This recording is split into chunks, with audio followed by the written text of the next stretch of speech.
Hi there again. Spiritual Psychic Cynthia Killian again here, also known as Psychic Cynthia. And welcome. Welcome back to another one of our companion videos for our Rune Basics class. And tonight I would like to jump in a little bit further with what I was talking about last time in regards to seeing the runes, the Elder Futhark, as a whole, a relationship of, whole, different parts working together in a whole, so that when you're doing your rune readings, you can keep in mind not only the meaning of the individual rune, but its position in the Elder Futhark according to its row, and what the general implications are for that row. I mean, for example, if you have the rune, the Gaz, which is the second to last rune, or in some people's system, they make it the last. But that's in the third Aett, tiers 8. And, you can, of course, interpret it according to the meaning of that individual rune, which is generally considered very, quote unquote, positive. New light coming in, a breakthrough of some kind, for example. But you also would think about that being part of the third Aett, and the third Aett having to do, for example, with spiritualization, ideals, creative potential, and integration. So let's just talk a little bit about the three Aetts and how I see them being distinct. And here we have the rune sheet again, the Elder Futhark. And remember, the blank rune is not part of this. If you're working with the blank rune, that's fine. That will then have whatever meaning you personally assign to that. But it's sort of outside of, this perfect symmetry of the three Aetts. So here we have the first row, Freyr's Aett. And in this one, we see creation, birth, physical manifestation. And we can tell a lot about what the connection is between all 8 in any row by looking at the first rune in the row and what that means. What is the strong energy? And Fehu has to do a lot with material wealth. So this is material creation. This is actual physical birth. The runes in this 8 here all have a very kind of real world experience to them. Not that all the runes can't be real world, but there's a sense that we're dealing with physical world issues, or in some cases relationship issues. We're building our energy. We're connecting with the groundedness. And one way you can think of this too, I don't know that the ancient Nordic people, used the chakra system, but I do think they had energy center understanding. But you can think of this as the 3 divisions of the chakra system. You can think of it, it's kind of reversed though, because the top here, instead of being the top chakras, would be lower chakras. So it's the lower energy centers. The middle row is the heart and the emotional realm. And then the last row is the upper realm. And, this goes along with some of the connections to the Nordic relationship to Odin as a deity, because he was actually a sort of a threefold deity in some of the stories, in the creation story especially. So you have Odin, Vili, and Ve. Now listen, if you're not familiar with, Odin or Norse mythology, it's not required at this moment. You're just in the beginning stages here. But I will make a mention of the mythology some. And I do find that, the runes, again, they are intelligent matrices of energy. And they're living beings, I think, in a way.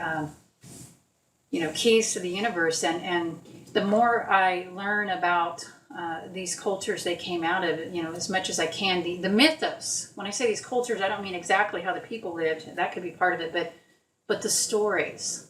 So the more you learn about those stories of those, the old God, quote unquote, archetypes, the more this story can speak to you. It doesn't mean it has to be your religion, though. It just means, you just learn about it, okay, to enrich your understanding. So anyway, I will use some of those terms, definitely, because, Odin is a really important part of the runes. He is the one who, they say, discovered the runes. Now, there are some stories I hear sometimes, too, that say Freya gave Odin the runes. Now, that's another story for another time. I tend to accept more of the world tree story myself. But anyway, this does represent, there's many ways, many metaphors here. So let's start with the chakra system, actually. Let's start with that because most of you are probably already familiar with that. So think of this as your lower chakras and the lower chakra issues. Think of the middle as the heart, because the heart is its own central universe, and the emotional and mental issues. And then up here, we have more of the connecting into the higher spiritual energies. Now, all the runes are spiritual, understand. It's just that some of them might act on different planes of being. So in the first aid, a lot of these runes deal with physical issues, or lower chakra issues, survival, and finding physical pleasure and joy and sustenance. With that first rune being Fehu, cattle, it's an abundance rune. So you have to find your Fehu.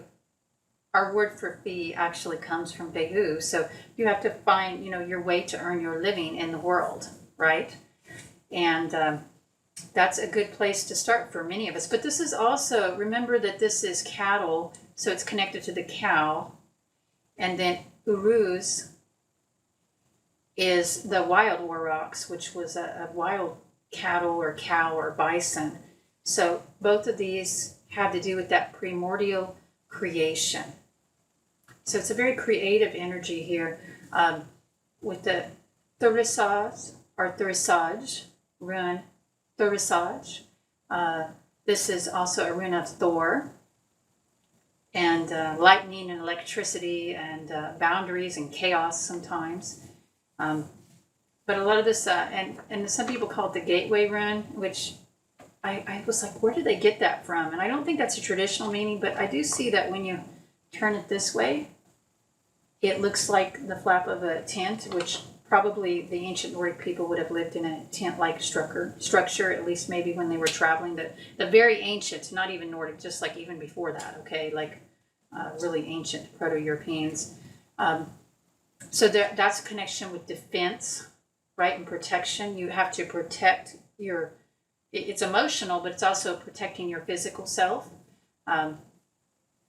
Here we have Anzus, which is has many meanings, but one of them is a god. And it's a communication rune. We need to communicate, right? That we need to learn that when we're children, hopefully. And I also think, too, I think of that meaning a god, so it's associated with Odin. This one is associated with Thor. But this one is associated with Odin. And I think, but it's also a god or an ancestor, which in many ancient religious shamanic practices, the ancestors were gods. So we need to have a connection with our ancestors somehow, even if it's just a spiritual connection. We need to have a god to worship. Even if we're atheists and we worship science, right? There is a need in the human spirit to worship, to have something to look up to, even if it's just the stars. So that's a primordial need. That's a basic need. If this was the Maslow's pyramid, if you're familiar with that in psychology, this would be the bottom part here. And then we get to Raito, which is the ride rune, the ray. It's a rune of movement, of travel. And some people say the movement of your right path. So it's finding, your right way in the world, a plan. Kano is knowledge, or kanaz. gaining the skills that you need to carry out that plan. Gebo or Gibo, depending on which pronunciation you go with, or Gebo. Looks like a crossroads, right? An intersection of energy, but it's also gifts and equal exchange of energy. So, once you gain some knowledge and some skill, you've traveled a bit, gone outside your house, your village, perhaps to enrich your understanding. You know how to have proper boundaries and defend yourself. You have hunting skills, right? You can earn or, gain the Fehu you need to sustain yourself. And you have knowledge. You have all of this before you're on your right path. Then you have something to exchange with others. And they can exchange back with you. It's that cooperation, that coming together. And then that can result in Wunjo, which is joy. Joy. Pure joy. Fun. Because it can be fun to be on the right path. It can, and certainly, like if you look at these runes, a lot of them have to do with our physical safety and our physical comfort. And I know a lot of times we'll say, money isn't everything. And it's not. And the physical survival is not everything. Having physical stuff is not everything. But having a little money, having a sense of security, feeling safe, and having a connection to your ancestors, that's sort of an emotional, but also just feeling safe. Having all of this, having knowledge, having an idea of your right path, having a plan, doesn't life feel better when you have that? All of that? I think life is a lot funner when you have all that. So Wunjo at the end here is the combination of all these other 8 in the first, or excuse me, the other 7 in the first day. So you look to the first rune in a row to tell you what it's about more. Like that will tell you what the whole row is about. And with Fehu here having so much to do with the physical connections in the physical world, it also has to do with your Aminya. More the, Urus, well, it depends on who you ask, but Aminya, I'm trying to think how that's spelled. It's not spelled at all like what it sounds. Okay, maybe I'll put that in the handout for you. Aminya is a, Proto-Germanic or ancient Nordic concept of it's kind of like your spirit, your mojo, okay? Like your tendency towards luck and prosperity and fertility. When you have your Aminya and it is strong, then life flows well for you. So in other words, when your Fehu is upright, when you are connected to the energies of that rune, Fehu, life is beautiful and your Aminya is radiant. You could maybe even say, I'm really stretching it here, but it's sort of like Aminya could be like your light body or your aura, just your energy, okay, is how we might think of it. Your overall energy, your dominant energy. When your Aminya is not flowing well, when you are not activated in this first state, or you have more of a shadow relationship with this, as many people on the spiritual path do. When your Fehu is reversed, in other words, then your health is not strong. Your finances are not strong. And to some extent, even though this isn't the emotional, level, your relationships aren't strong, because if your finances start breaking down and your health starts breaking down, I mean, many fights in relationships relate to money or survival issues. So yes, this affects everything else, and it affects your Aminya. And when you're doing your readings, if one or more runes comes up from this first 8, then think about that. You're dealing with your overall energy, your vibe, your Aminya, your mojo. Okay. For example, if you got, 2 or more runes from this, maybe even 1, but 2 or more runes from the first 8 in a rune consult that were reversed, that means your mojo's a little bit blocked right now, okay? And it's more advanced, but then what we'd want to talk about is like, how can you use the runes or any other technique for that matter to reverse that? But in the basics, we're just looking at what these mean. Okay, we're not going to get into the shamanic part, or not too much. But you get the idea. Do you get the idea about this first 8 having its own energy? And that's what I really wanted to focus on today. And just so you know, okay, we'll get into all of the other 2 8s as well. But looking at this here, okay, I just went over the first 8, as a whole, some of the connections. So the first 8 is connected to the lower chakras, and it is also what I would call more of the physical runes, okay? It is the grounding, creation. This is birth and creation. Birth, creation, and sustaining of creation. So it's your sustenance. It's all of that. It is you being birthed, the client you're reading for having new beginnings. It is physical manifestation. All of these. It is the manifestative realm. So this is the manifestation level. Understand all the runes can have something to do with manifestation, but these especially have a lot to do with that physical birth and manifestation.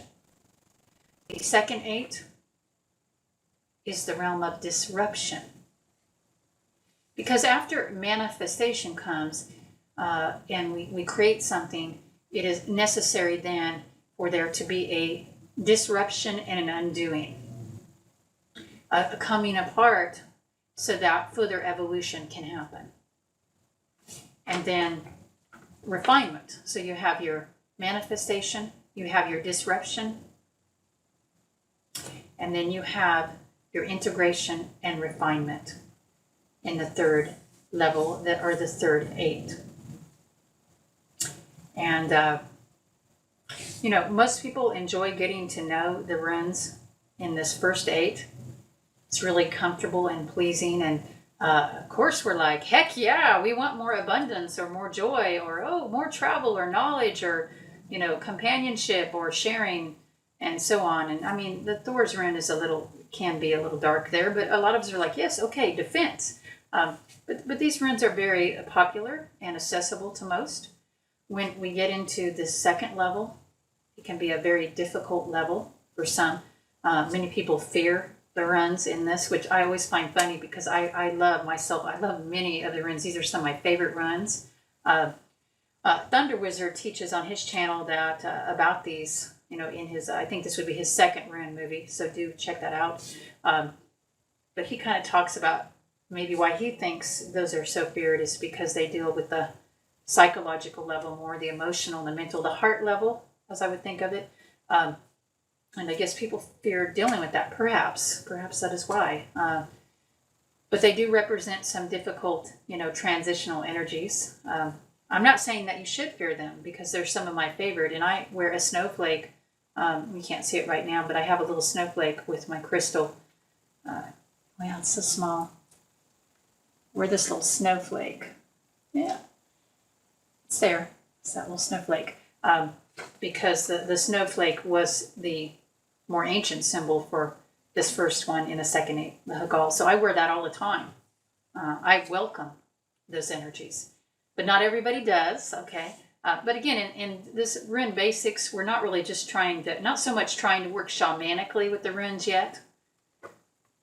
I mean, or at least not interface so directly, so you don't have to invoke these. You don't want to, but you do need to know what they mean in your readings. They will come up. And then the third 8, many people do enjoy it when they get runes from this third 8 because there's a lot of divine connection here, more directly than some of the other layers. So that's what we're looking at here. And in future videos or maybe in the classes, we will be going more over, certainly we'll explore more of the other 2 8s we didn't do tonight, and maybe this one as well in more detail. Until next time, I wish you much wisdom on your journey and your adventure with the runes. Love to you all and bright blessings.